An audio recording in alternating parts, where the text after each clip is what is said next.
people wanted trash, Phantom Menace, but it was just as good as Empire. Ain't those fanboys? Batman began! Batman began! Enough! I can take this blasphemy no longer. One of the things I'd promised myself when I decided to do this, through this corona madness that we're all living in, was to really be honest about the movies and about the processes and about the experience. In part realizing that the goal isn't just to have something to do during corona, but to really create an archival piece for all the people who worked on the films. And then, future family members like my grandkids and Jordan, and to look at a very specific time in space and all of that stuff. And so when I think about Funny Books, I think about one of the most exhausting shoots of our lives. And I think about one of the first times, or the first time, where we felt like a real film company. We felt like we had a plan, we had a design, we had a goal in mind. We knew what kind of movie we wanted to make. It felt like, for the first of what will become a staple for us, which is that kind of raunchy rom-com thing with a lot of heart. But we wanted to set it in a world that Chris and I knew and understood. And because we wanted to set it there, set it in that world, it led to a lot of very specific creative choices that I'm very proud of, that I'm very glad that we made, and that I think is why the movie resonated so much. Outside of Littlefield, it's probably our least seen feature film, in the sense that we didn't really know about festivals. We only played a few. But it is, I think, the one, because of how we went about it and what we tried to do with the movie, got the most passionate response. So the movie really started, the birth of Funny Books really began before Chris and I met. But really, on the set of Littlefield, we discovered that he and I were incredibly big comic book fans, and particularly the DC universe. And just to kind of paint a picture, this is the Batman. You can see he's all bloody and stuff. This Batman was the set, or the prop, in my very first film project at UT, which was a photo, like how to tell story in a photo, and I did the death of Batman. And this is the all bloody Batman. I remember Yaki graded it, and there was a shot of Superman flying in out of focus, and he wrote "nice" with an arrow. So that was my first and only foray into traditional high-budget superhero films, which is not true. Chris and I discovered that we really loved this stuff, and I talked in the shorts thing about how we made fan films, but we wanted to make a movie about that comic book life and what that comic book life was like when you've lived it and comic books start to become mainstream. I grew up in a time where you didn't tell people that you read comics. I had comic subscriptions to G.I. Joe, all of the Batman and Superman books through 8th grade, really before comic book stores became ubiquitous, but still at a point when you wouldn't admit to still liking it. You didn't tell people you liked Star Wars. You were either into sports or you were a nerd, and there was no crossover. There was no MCU. There was no, going on to social media, which also didn't exist, but getting to buy a t-shirt. Cedric, who I've talked about before and we'll see on this film, or this series, for my birthday one year, got me a mashup Darth Vader Dallas Cowboys t-shirt. Like, that never would have happened. And so we wanted to make a movie for comic book fans who always knew that they were really, really good and really important in literature, but yet just didn't get the respect. I mean, the closest thing that we got to respect until these things really went mainstream was, the Kevin Smith stuff with more importantly, Mallrats and then Chasing Amy, where he talks, about underground comics and things like that. And I was reading underground stuff, I was reading The Crow before The Crow was a movie. So we wanted to make a movie for those people. And we talked about it on set a lot, where we were kind of proud. if people didn't get the reference, because we knew the reference mattered, we knew the reference was important, but I didn't want to water it down, and I didn't dumb it down for people who maybe just had a passing knowledge. I talked about it being exhausting because, you know, Chris and I were still very much in film school, and I think that was the movie where Chris was also working on his film shoot, as in shooting on 16 millimeter and going back and forth between both things. And we still had requirements. I had at least, was a little bit ahead of him as far as years, and was able to schedule my final history course. I got 2 degrees. I got a history degree and a film degree. So I had a Jefferson course, and 2 things happened that really helped making the movie. One, I made sure it was my only course for that semester before I graduated. So it was a survey course. So it was a lot of reading, a lot of writing. And of course, this is the movie god smiling down. My professor ended up becoming the head curator of the museum near, is it Monticello? Is that what it is? Whatever, wherever Jefferson lived. And so he was gone. And so essentially we got A's. And so that kind of helped with the making of the film. But what we had to do for a lot of the shooting was shoot during what we referred to as Hell Week. And that was essentially over spring break. So we would shoot at Capstone Comics, which was, I'm telling you guys, a blast. It was one of those just amazing experiences where we were in a comic book shop. The store was behind us. We had customers of the store come and be extras. Talking to you, Frank, shout out. Rita Moore, who was a comic book artist, who was associated with the store, did the poster art and still does a lot of the poster art for us today. Hire her if she's doing freelance stuff. So it was so much fun, but it was exhausting because we couldn't shoot when the store was open. So we would shoot like 8 in the morning to 11, and then 10 o'clock until 1 in the morning. Drive back to my house, and I remember through it, we actually had Wednesday off because Wednesday is comic book day. It's pool day, so we couldn't shoot there. It was just too busy for them. And so I remember during Hell Week, being at my house, ordering pizza, catching up on schoolwork. That's the famous Chris, that's the famous Will just took his pants off for no reason story. And watching Big Lebowski like 5 times in a row because we were too lazy to change the Blu-ray player. The thing that I think was really special and would become special for all of our movies. I spoke about not really being super excited about the final product of Littlefield now. Well, one, I was excited about it then. It's nobody likes their first movie, but I always lay problems at my feet because I think the cast was good. They were game. They worked their asses off. It was so much fun.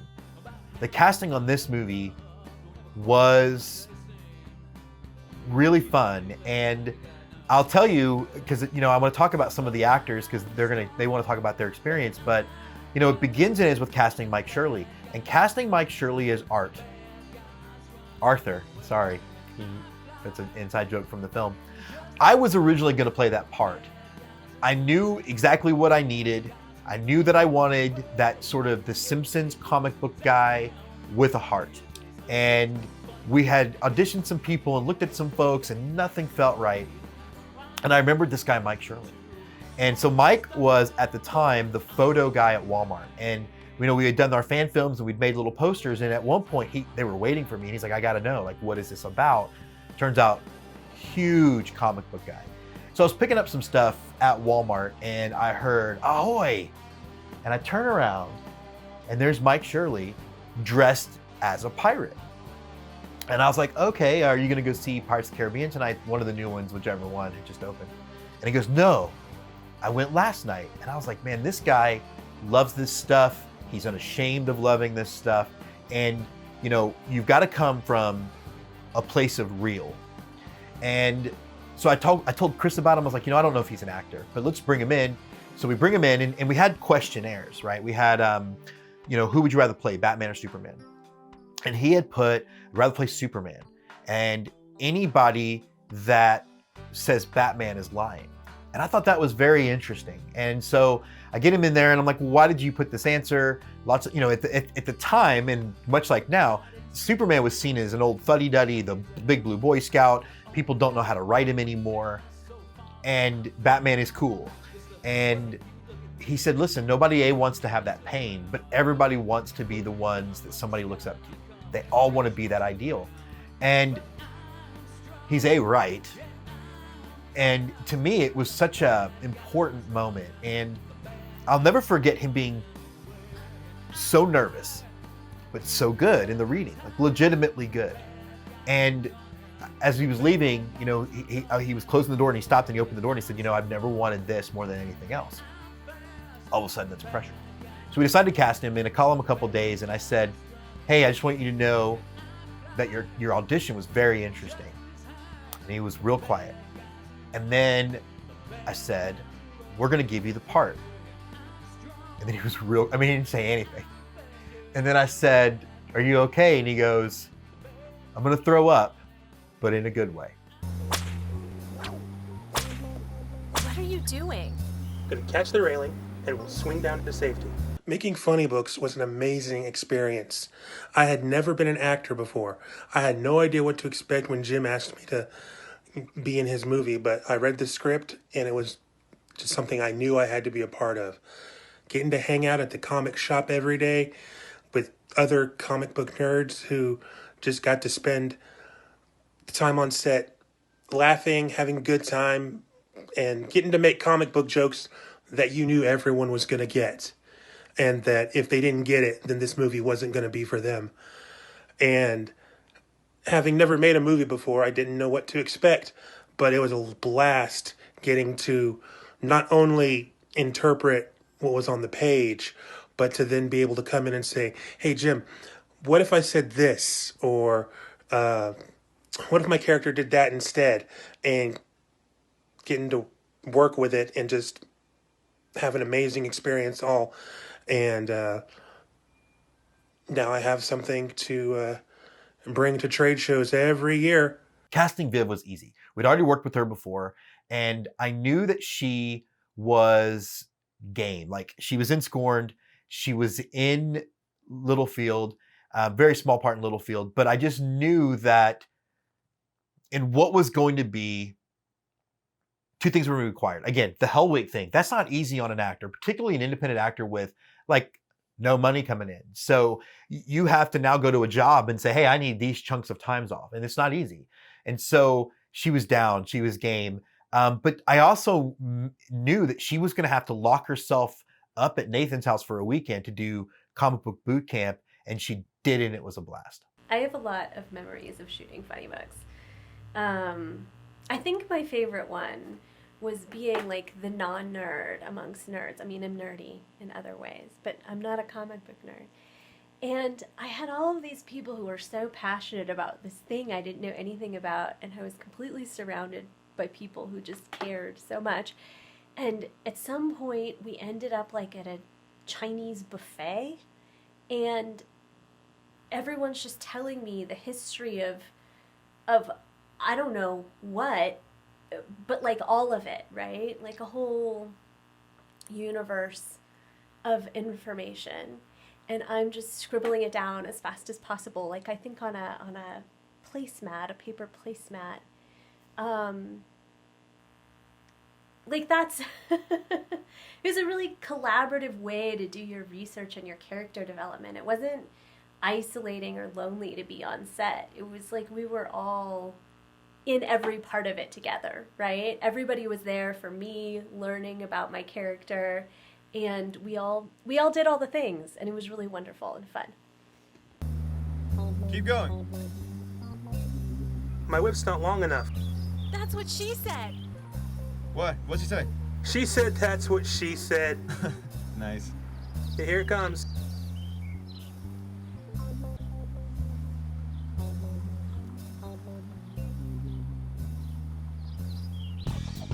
What's in this? The stuff dreams are made of. What about you two? We'll be fine. We'll be fine. Now run home, Wally. Run as fast as you can. Stay alive. Whatever occurs, stay alive. I will find you. I think the biggest flyer in casting the movie was casting Nathan. And Nathan's not an actor. He'll tell you he's not an actor. But I think sometimes people will rise to an occasion, and he did. And I'll never forget when I showed up, or he showed up on set, and we saw that mustache. Nathan killed it as Steven. Are you trying to kill me? Not at the moment. Well, these are letters from people who say they're moving over to Bizarro Books, and part of the reason is because of sucky customer service from the three of you. I mean, the customers are leaving anyway, dipshits. Can you not help them? What? I thought we were supposed to help the customers. One of my absolute favorite scenes just to have captured on film forever is me as Steven in Funny Books wearing a Metallica concert t-shirt, which is the t-shirt that I got from the very first Metallica concert I ever went to. And I was a huge fan, I still am. And I actually got in trouble in school for wearing that shirt. I was forced to sit in the office and take it off. And I got into a fight with essentially the vice principal of the school, and I took it all the way to the principal, and it finally relented, and I essentially had to not wear that shirt. I ended up writing a column about that in the school newspaper because I had a monthly column, and I didn't use names, but I essentially walked by the office one day, and when the paper had gone out, and that column had been cut out and taped to the wall about 10 different times. That was a special moment for me in high school, and it was all around that shirt, and to have that immortalized in that movie is one of my absolute favorite, permanent records of that. The talent behind the camera was great. Karen was a great producer. Jackie was a great producer. And it was just this, again, we were working so hard. It was all in all just an incredible shooting experience. And again, and people thought it felt like a real movie. So much about the movie worked. Derek Morris and Aaron Larson and Stephanie Dunbar in the love triangle. So it was so much fun, and we threw a big premiere. And I'll never forget two of my students at the time. Now, I don't make, like I said, these are raunchy rom-coms. There are a lot of dick and fart jokes. There's a lot of, we don't do nudity, but there's a lot of implied nudity, but there's always a lot of heart. And one of my favorite families ever, the Turners. And I taught Gina Turner, she was in the 4th grade while this shoot was happening. And I'll never forget getting ready for this premiere and being nervous because this feels and looks like a real movie. I come around the corner, and there's Joe and Dina and Jacob Turner, who would go on to work with us and is such a talented musician and filmmaker, and Gina Turner, who's such a talented musician, were there. And they watched the movie, and that was a special moment for when your worlds collide. It's always weird, but Funny Books, for it being early and there being problems with it, it's too long. It's an hour and 45 minutes. It should have been 90 minutes. These are the things you learn. You think that everything that you write is gold and funny, but you forget that a movie has to have a momentum, and it does slow down. But I'll always be very happy and have a very big smile on my face when I think about Funny Books. One moment, sir. Thank you for shopping at Funny Books. Huzzah!